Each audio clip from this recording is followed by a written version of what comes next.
Lastri dan Basri pagi ini sibuk dengan berkas yang harus segera mereka selesaikan. Sedangkan Rani juga tampak mondar-mandir. "Assalamualaikum," sapa Yoga saat memasuki kantor KUA. Dan langsung dijawab oleh rekan-rekannya yang lain. Setelah memasuki ruangannya, Yoga memilah beberapa berkas yang hendak ia bawa ke acara akad beberapa orang. Hari ini ia mendapatkan jadwal di 4 tempat. Cukup menguras waktu dan tenaga juga karena jaraknya yang lumayan jauh. Tepat pukul 9, Yoga berpamitan untuk berangkat. "Kamu mending pergi sama Rani aja ga?" Basri mulai memberikan saran. Kepala kuanya juga mengiyakan. Walau bagaimanapun sepertinya Yoga butuh asisten karena menikahkan orang di banyak tempat. "Kalau sama Mbak Lastri gimana?" kilahnya. Dia agak ngeri juga kalau pergi dengan Rani. Apalagi kalau sampai saudara atau bahkan Amara melihatnya.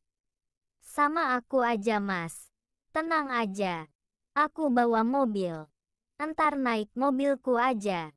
Daripada boncengan naik motor kan," tegas Rani. Dia terus memepet Yoga agar tak bisa menghindarinya. Yoga agak ketar-ketir. Soalnya pagi ini tempat pertama akad adalah tetangga dekat Nekyati. Harus bagaimana dia kalau sampai satu mobil dengan Rani, yang dikenal sebagai pacarnya. "Mbak, kesini ya. Kan yang tugas Mas Yoga," ucap Andin di telepon. Dia sengaja menghubungi Amara karena sang nenek yang memaksanya. "Ah males aku Din. Ngapain sih mantau suami kerja?" Amara beralasan. "Kamu gak mau ketemu nenek Ndok?" Nenek Yati menimpali. Amara langsung merubah nada bicaranya. Ada nenek juga. "Ya udah deh Amara ke sana." "Amara siap-siap dulu ya Nek." Amara kemudian pamit mematikan panggilan teleponnya. Dia juga tidak lupa berdandan. Karena tadi suaminya berangkat kerja dia langsung mandi. Dirasa penampilannya sudah oke. Sudah cantik dan anggun. Dengan mengendarai mobilnya Amara pergi ke rumah tetangga neneknya itu. Karena banyaknya tamu undangan, mobil Rani kesulitan parkir. Dia melihat-lihat halaman rumah nenek Yatilah yang memang hanya ada satu mobil. "Parkir di sini aja ya Mas. Jalan sebentar gak apa-apa kan?" tanya Rani.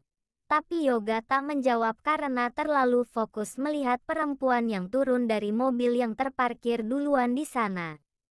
Cantiknya istri orang. Batin Yoga menahan senyumnya. Tapi ujung bibirnya terangkat sedikit ke atas. "Mas, ayo turun," teriak Rani lagi. Dia tahu kalau Yoga sedang mengagumi Amara. Iya Ran. Ayo." Yoga melepas sabuk pengamannya. Tapi memang kesulitan. Dengan sengaja Rani menurunkan kaca mobilnya. Setelah atensi Amara berhasil ia curi, gadis itu membantu Yoga melepaskan sabuk pengamannya. Dengan kata lain, jarak mereka sangatlah dekat. Mata mereka bertemu dan sialnya Amara yang terbakar api cemburu membuka pintu mobil dan menarik tangan Rani memaksa gadis itu keluar mobil. Tak berhenti begitu saja. Amara nekat masuk dan duduk di kursi pengemudi menggantikan Rani. "Apa-apaan kamu?" teriak Rani yang mencoba membuka pintu tapi sudah dikunci oleh Amara. Gadis itu juga tak segan-segan menutup jendela yang tadi terbuka. Mas tadi gak ngapa-ngapain kok sama Rani. Dia cuma..." Mata Yoga terbelalak. Amara mencium bibirnya. Awalnya hanya menempel. Tapi lama-kelamaan Amara menikmati ciuman itu. Dan semakin menggebu-gebu kala dia ingat Rani menggoda suaminya tadi. Jangan sampai dia keduluan oleh Rani. Rani yang penasaran dan terus menggedor-gedor kaca mobilnya. Dia menempelkan jidatnya ke kaca mobil dan melihat apa yang terjadi di dalam. Tak hanya Amara, Yoga juga menikmati ciuman pertamanya itu dengan Amara. Mas buka. Ini udah telat." Kita ditunggu loh. Rani terus berusaha agar keduanya menyudahi ciuman yang membuat Rani semakin panas. Walau tak begitu jelas, tapi Rani jelas tahu apa yang mereka lakukan di dalam mobilnya. Mas mau tugas dulu. Nanti orang-orang nungguin lagi. Ucapnya seraya mengurai jarak yang dekat. Pipi Amara memerah dan langsung memalingkan wajahnya.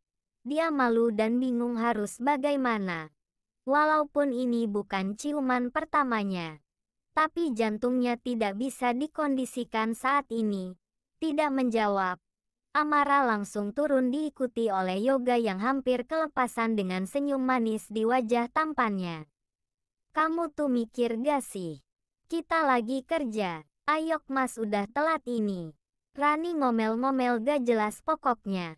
Amara tak mau ambil pusing.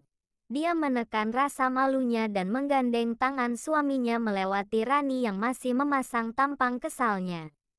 Tumben Ra mau gandeng Mas di tempat umum, bisik Yoga. Mereka sudah sampai di depan rumah yang hajatan. Semua mata tertuju pada mereka. Gak usah GR Mas. Daripada Mas digandeng pelakor itu, mending aku yang gandengkan. Balasnya ketus. Beberapa langkah kemudian, Amara melepas gandengannya karena dia sudah melihat Andin dan Ana di sana. Tapi entah kemana sang nenek berada. Widih, udah akrab mbak sama suami. Sindir Andin yang sudah siap-siap tertawa. Diem Andin. Itu acaranya mau dimulai. Kalau mau berantem nanti lagi. Timpal Ana yang sudah menahan tangan Amara yang siap menoyor sepupunya itu. Mendengar suara sang suami ketika sedang bertugas. Amara jadi semakin terkagum-kagum. Suara merdu yang ia dengar di sini, di masjid ketika azan, dan ketika berbicara lembut padanya. Semua itu milik prianya. Beruntung banget kamu Ra dapetin Mas Yoga. Mbak doain semoga kamu selamanya sama Mas Yoga. Jangan disia-siain ya Ra. Ana memberikan dia masukan. Memang benar adanya yang dikatakan Ana. Kali ini Amara hanya terdiam dan mengaminkannya. Acara ijab kabul selesai. Dan sekarang waktunya makan-makan. Ketika hendak menghampiri Amara, Yoga malah dihadang oleh Rani. Mas, jangan lupa. Abis ini kita pindah tempat. Kali ini lumayan jauh, Rani mengingatkannya. Sebentar Ran. Aku mau pamit ke Amara. Tangan Yoga ditahan. Rani menatap dalam mata Yoga dan memang dibalas. Jangan begini Ran. Aku punya kewajiban untuk mendatangi istriku dan pamit. Yoga melepaskan tangannya dan mencari keberadaan sang istri. Amara masih duduk di tempatnya tadi. Kali ini dia malah sangat antusias melihat suaminya mendatangi dia. Apalagi kalau tidak karena Rani di belakang Yoga. Ra. Mas pergi dulu ya. Hari ini ada 4 tempat. Amara langsung menyambut tangan Yoga dan ia pun mencium punggung tangan suaminya. Hati-hati Mas. Awas nanti dimakan sama cewek jadi-jadian. Celetuk Amara yang melirik Rani. Rani cuek-cuek saja. Dia masih menjaga image-nya di kalangan warga kampung. Kali ini Yoga yang mengemudikan mobil Rani. Karena jarak tempuh mereka sekitar 45 menit kurang lebih. Di tempat selanjutnya untung saja dekat-dekat dari kantor Kua. Jadi mereka selesai pukul 3 sore hari. Udah makan belum kalian? Tanya Basri yang memang sedang memakan gorengan. Dibelikan oleh kepala Kua. Kalau soal makan jangan ditanya Mas. Jawab Rani sambil tersenyum dan duduk di meja kerjanya. Sementara Yoga duduk di sofa tunggu.